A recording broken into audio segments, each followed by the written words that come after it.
Well, it took 10 years to build up a deep hatred for working in an office, I think. Power to Live More with Joe Dodds. Welcome to the Power to Live More podcast, all about productivity, organisation, well-being, energy and resilience.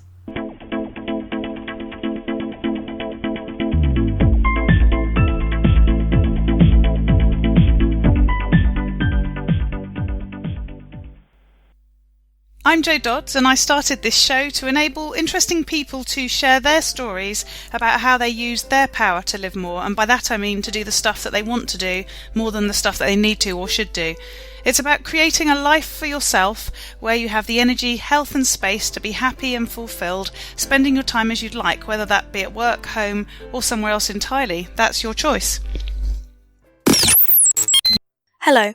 My name is Ellie Dodds and I'm co-presenter, and today Joe is interviewing Ben Dell of missingletter.com.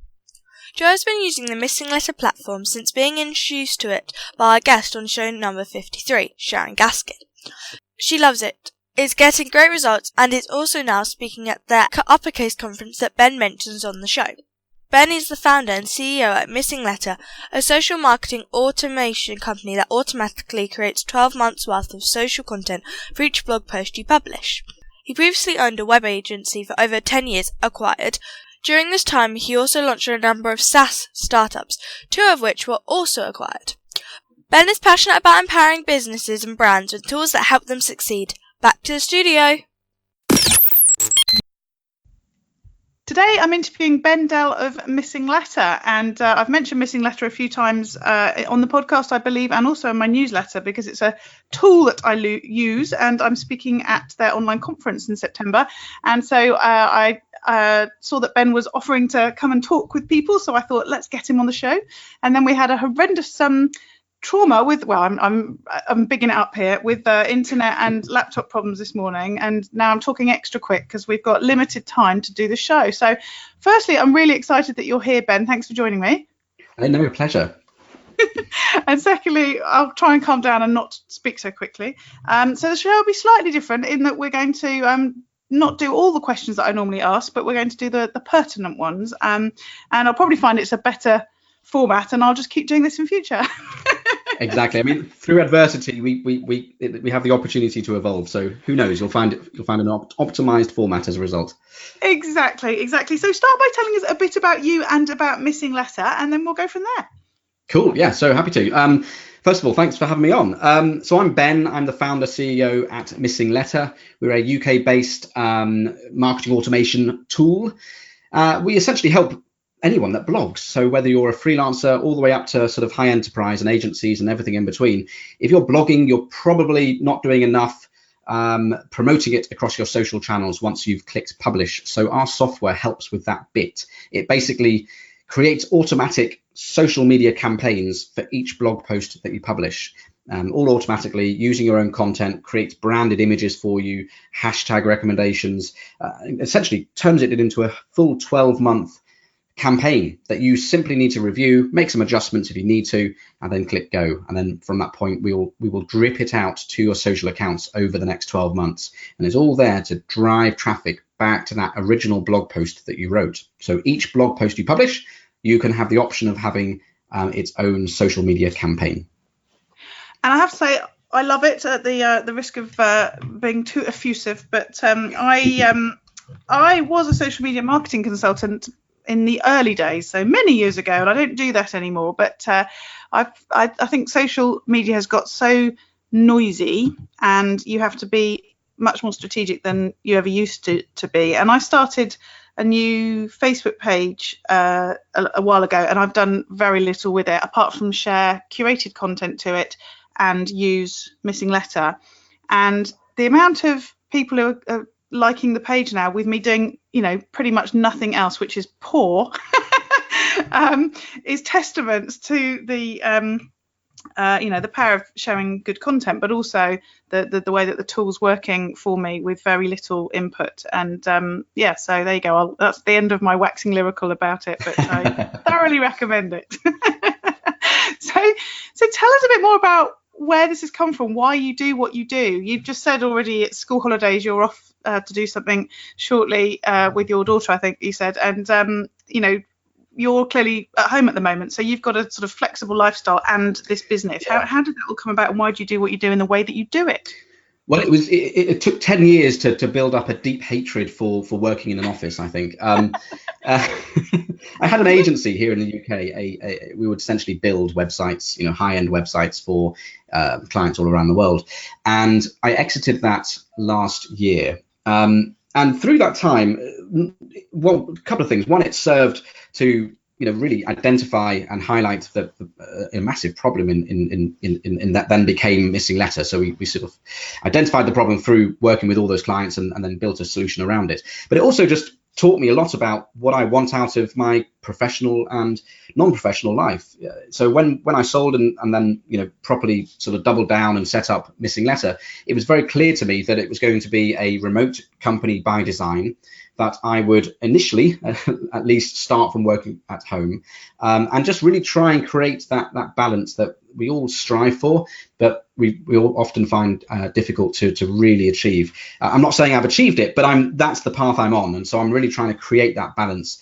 It is tough because when you're at home and your desk is 2 feet away from you, it's obviously very tempting just to constantly be at the computer and sort of be creating things and managing things. So that's kind of the sort of the phase I'm in at the moment, trying to find that balance. But fortunately, it's enabling us to all create really, really great things with Missing Letter. We've achieved so much in the last year and a half, and now with the Uppercase conference, which I'm sure we'll talk about in a minute, these new ideas are just, I think, a direct result of the structure that we have in place and the freedom we have to think and to be creative. And how are you managing to sort of prioritize how you work with your home life as well? You sort of touched on it slightly. I mean, I already love the fact that you're off to do something exciting because it's summer holidays, because that's entirely what I am trying to do around my work at the moment as well with my own daughter. But as you say, it's difficult, particularly when you've got a sort of startup business and you've got your conference coming up that, as you say, we'll talk about. How are you getting that? And I don't call it a balance because I don't think it is a balance. I think it's an integration, and clearly today's a prime example. We're both working and doing other stuff as well. Yeah, I think it all starts from just having a clear idea as to what your immovable commitments are. So, I've got 3 kids. My oldest daughter, 8, she does netball and hockey and, things like that, rounders in the summer term. And I have a little commitment to myself and to her that if, every other week she is playing competitively against another school, either at her school or at another one, and I will go and see it. Unless I literally have a meeting, in the city or something that I'm not normally at home, I will make sure that I'm there. And what I also do is I pick them up 3 days a week. So on the Monday, Wednesday and Friday, I pick them up and I combine that with going to the gym. So I stop working at 2:30 on those 3 days, go to the gym, have an hour and a half there, and then go and pick them up. So I think short answer is creating meaningful, very well thought out, but immovable commitments to yourself and to the family that you therefore then work around. So as you say, it's not a balance per se. It's just about integrating it and knowing where and how it integrates, and then it just means that I know when I'm in work mode and when I'm not, and that's not necessarily the easiest challenge, but at least I know when I should be out of the house doing non-work things. Mm-hmm. Well, my daughter's 12. She also is a netballer, and I even coached her netball team at school for 3 years, and I can tell you now that she still flings it in my face that I'm always working and I never do anything with her. And so just be prepared that however much we have worked to make that happen, they still forget on occasions. I'm ready for it. So what about getting things done? How do you make sure you get everything done that you need to get done? Yeah, so I'm probably far too ambitious with my, or maybe over optimistic, I suppose is another word, with how I plan my days. So I like to pack in a lot. I'm the sort of person that I will only stop for lunch or for dinner, or whatever that's gap is, when I finish the thing that I was intending to do. So I generally will have things I want to do in the morning and things I want to do in the afternoon, and they will often be 5, 6, 7, 8, 9, 10 things. But I won't stop that break until I've actually got those things done. So I'm quite aggressive with my discipline there. That doesn't mean I always stop at the same time at the end of the day, or start at the same time, but it does mean that when I'm working, I have very clear objectives of what I want to do. Having said that, I'm also not too tough on myself. So because I know I'm giving myself most of the time a whole bunch of stuff to do that probably isn't all achievable, I'm allowing myself the freedom to not have one or two of those things done. Now, the challenge there is, am I correctly prioritizing things? Because the temptation is obviously to do the things that you enjoy more and then leave the tougher things till the end. And I'm sure there's an aspect of that. But the way I see it is, you win things just, by an inch at a time. If you make a 1% improvement every day, after a year, you're going to be in a vastly different position. So as long as I'm getting really important things done on a daily basis, even if that means that I'm still missing things out on a daily basis, I know I'm moving forwards, and that's the most important thing. But on a more tactical sense, I have a mastermind that I'm part of on a Monday, which serves as a really good anchor for the beginning of the week to help me. It forces me to formalize with my mastermind group what I'm planning to do that week. So even if I haven't planned by that time what I'm doing, I have to have come up with a plan by the end of that call, and that's a really, really good sort of boost to the beginning of the week. And then I have a team reflection with my missing letter team, and again that reinforces. We do that on a Tuesday, so that forces me to reinforce what I've committed to the day before, and I should already be halfway through that sort of process or partway through it. So kind of putting those routines in place, I suppose, that force you to be honest, I suppose, with yourself and keep honest. Yeah, it sounds. You'd already sort of talked about obviously some sort of flexibility, but obviously there's that structure, and I think that that seems to be common amongst the people that I interview, to actually move stuff forwards, to get those things done. You've got to have that sort of balance between the two. So there is some balance in there. Maybe I do use that word sometimes. So let's talk a bit more about tools and apps, because obviously I hope you're going to recommend Missing Letter. We've talked about that already. But what other tools and apps do you use? Oh, I'm happy to recommend it twice. I've got no problems with that. Yes. Yeah, I'm a big tool sort of geek. I for me, I don't know whether it's the same with you, but there's always a particular category of tool that always catches my attention and that I can't help myself to just try out and experiment with. And for me, it's note-taking and task management tools. And I guess it's because for whatever reason, I always end up in notes, in notepads and everything else, because the note-taking apps or the task management apps don't quite give me what I want. So I'm always looking for that perfect tool out there. I'm trying out at the moment. There's Get Scrumpy is a beautiful project management, task management app that's really great. But again, it's the frictionless things that are the most powerful, I think. And so I keep coming back to things like Slack that just help me keep out of email and help me just keep communications, or that different style of communications, a bit more streamlined. I find those really, really helpful. What else do I use? I mean, obviously simple things like Dropbox and all that sort of stuff. But a lot of my things now are sort of dashboards, so I'm sort of monitoring things within the business. So Profit Well, Bear Metrics, Go Squared, things like that. I love looking at data these days. Yeah, lovely, thank you. So let's talk about learning and improving yourself, because I think that's a nice segue into the conference. So how do you keep yourself moving forwards, but also tell us a bit more about what's happening with the conference? Cool. Okay, so it's a big thing for me. I love.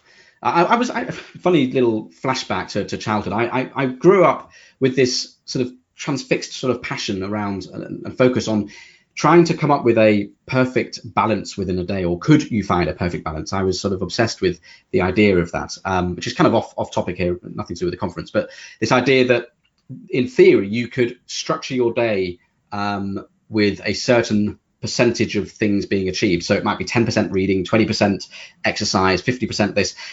And the point being that with there being a consistent amount of learning in each day, whether that's through doing, whether it's through talking, networking, reading, listening to podcasts, whatever it might be. Now, unfortunately, I can't give you like the perfect formula. It's no surprise to And by the way, I've come up with a perfect no. So I haven't found that yet.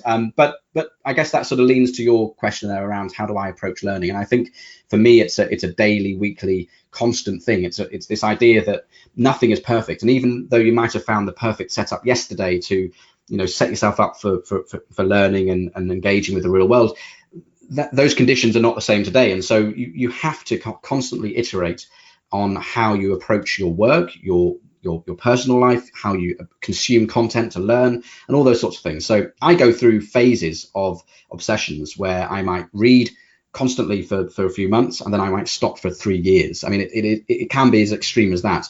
And I'm happy with that, because I find for me as an individual, I riff on how my physical body is telling me to sort of act. So I might be particularly excited about a particular subject or something else, and I can feel that in my gut, and that's what drives the learning and the doing and everything else. I'm a big believer in doing things at the right time. There's no point taking advice from someone or something if you're not ready for it at that time. And so when I feel I'm in that frame of mind to really capitalize on a particular idea, or have a particular idea that I'm trying to churn out, like Uppercase, like the conference we'll talk about in a second, then that becomes my obsession. I'll read about it, but I'll make sure that something gets delivered at the end of it, because that's the real only way to properly learn, by doing and then learning really what's worked, what's not. And that's really where Uppercase came from.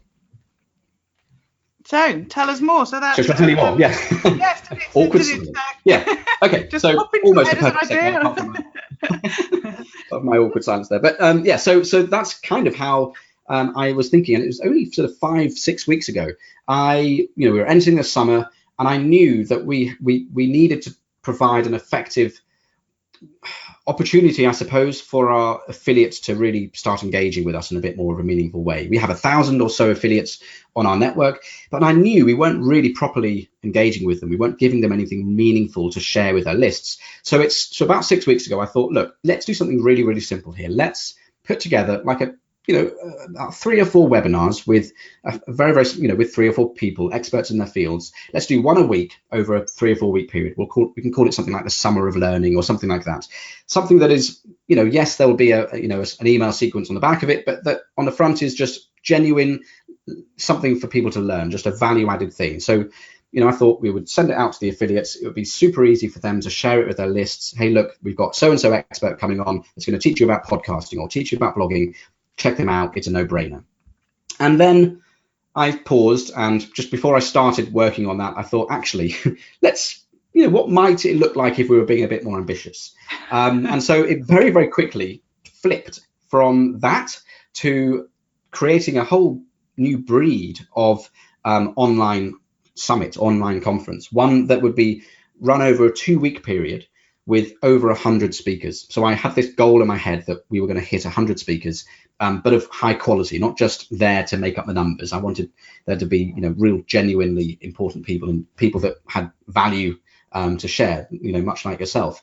And so that's the journey we started on. And I also decided that I wasn't going to just whip up a WordPress template site. I wanted to kind of have an opportunity to reinvent how we engage with the attendees, how the attendees experience the content, how the content lives after the event has taken place, how we engage with speakers and deliver stats to them on demographics and who's signing up, and a whole bunch of stuff. I thought there was quite an interesting sort of experiment to be had there. Now, this was 4 weeks ago, so we had to very, very quickly put all this stuff together, and it's taken on a life of its own. We are today now with, I think, 103 speakers. We have amazing people like yourself, but also people who might not be in the social media space or the marketing space, brands that people would just recognize. People like Ash Mura talking about lean startup, Brennan Dunn talking about freelancing and everything else in between, Ian Anderson Gray, who's spoken at Social Marketing World, and I've got that conference name wrong, and has done a lot of keynote speaking around the world. And then brands like AppSumo are speaking, Groove, the support ticketing system, Baremetrics, HelpDocs, but a whole bunch of really, really exciting startups and people talking. And we're at the stage now where we've got an incredible platform. We've got an incredible number of attendees, some amazing speakers like yourself. And we're now chomping at the bit. We're ready to go. We're sort of 2 weeks away from it taking place. I should say, and this is probably I should have led with this, it's 100% free. It is an unparalleled conference. It gives me so much joy to be able to say that, because it's not usually the sort of thing that you would say with conviction when you talk about an online summit. You know, the ones I've seen before, certainly they seem to be 2 or 3 people that you might have heard of one of them, but really they're a bit sort of unambitious and a bit more stale, I suppose, if I can use those sort of unfair terms. Here, I think we have something genuinely compelling. This is kind of a groundbreaking conference that is going to be exciting in so many ways. We have thousands of dollars worth of giveaways being offered by our speakers, and that alone is a reason to sign up. There's a lot to be had here that's very exciting. So if you head to missingletter.com/uppercase, you can sign up for free, book yourself in. No gimmicks, no cost, nothing. You just choose the talks that you want. They will be available to watch after the event has happened. So if you register for them, you'll have access to the recordings afterwards. So yeah, check it out. It's missingletter.com/uppercase, and there's a missing letter in there. And it pains me to this day to still have to explain that. Why did we call it missing letter? I don't know, but there we go. It's a bit of fun once you know the name. If you can include it in the show notes or something, that would be fantastic, just in case people get it wrong. If you type in missing letter into Google as well, it will come up. So worst case scenario, missing letter, one word into Google, that'll find you missingletter.com and then /uppercase. Lovely. And the weeks for the conference are? So it's can you tell I haven't done an online conference before? I'm not telling you it's free at the beginning, and I'm not telling you the dates. So it's the 3rd of September through to the 14th. So the first two weeks of September. So it starts in, I think, 10 days. I think it is. We have a countdown. Yeah, brilliant. Back to school. Lovely. Right. Okay. So you need to go. Just finish by saying, on a day when you've had the chance to live more, that's do more of the stuff you want to do and not the stuff you feel you should do, you have to do. What have you done? What have I done? It's just spending time with the family. That's the stuff that keeps me thrived. That keeps me excited. Yeah, lovely. So people can find out more about you by going to missingletter.com/uppercase. That's /uppercase. Yeah. For now. Yeah. And just Missing Letter generally. And again, I thoroughly recommend it all. Let's get really promotional here. Lovely. Thank you so much, Ben. I'm so sorry for our technical issues, and no worries. Thank you for your patience. And it's been a punchy show, I think. Hey, I look forward to seeing whether this becomes the new format. You'll have to let me know. Exactly. No, it's been a pleasure. Thank you very much. All this information is available in the show notes. If you go to powertolivemore.com / in this case 73. I cheated a bit in this week's tools section of the newsletter and actually shared my challenge that starts on the 1st of September, which I've talked to you about in previous podcast episodes.